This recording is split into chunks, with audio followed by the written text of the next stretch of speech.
Modern rule of accounting में हम आपको सिखाएंगे कि किस तरह से आप इस मॉडर्न रूल ऑफ अकाउंटिंग को फॉलो करके जर्नल एंट्रीज आसानी से कर सकते हो। इससे पहले हम सब ने सीखा है गोल्डन रूल ऑफ अकाउंटिंग, जिसकी मदद से हम जर्नल एंट्रीज करते हैं। गोल्डन रूल में हमें सिखाया गया था there are 3 types of accounts, personal account, real account and nominal account, और इन तीनों का अलग अलग रूल्स होता है डेबिट और क्रेडिट करने का।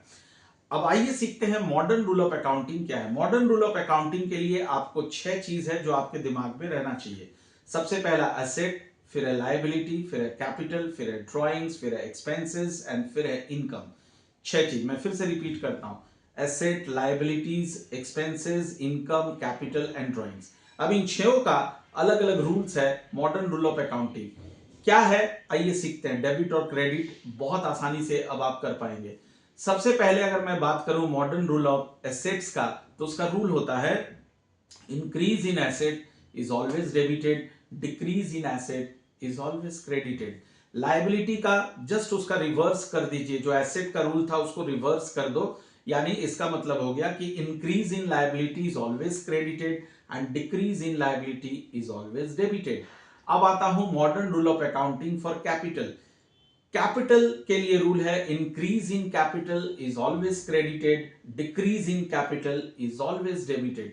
कैपिटल का उल्टा होता है ड्रॉइंग्स। अब ड्रॉइंग्स कैपिटल का जो रूल था, तो जाहिर सी बात है ड्रॉइंग्स में जस्ट उसका उल्टा हो जाएगा, रिवर्स हो जाएगा।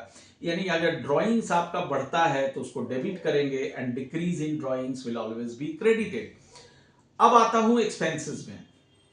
तो एक्सपेंसेस का मॉडर्न रूल ऑफ अकाउंटिंग है increase in expenses is always debited, decrease in expenses is always credited.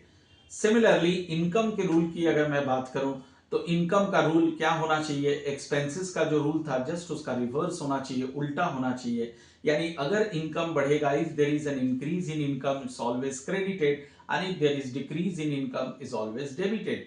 That's all. ये था आपका मॉडर्न रूल ऑफ अकाउंटिंग। अगर आप इन 6 रूल को याद कर लेंगे तो जर्नल एंट्री, कोई भी जर्नल एंट्री हो, बहुत आसानी से आप उसको बना सकते हैं।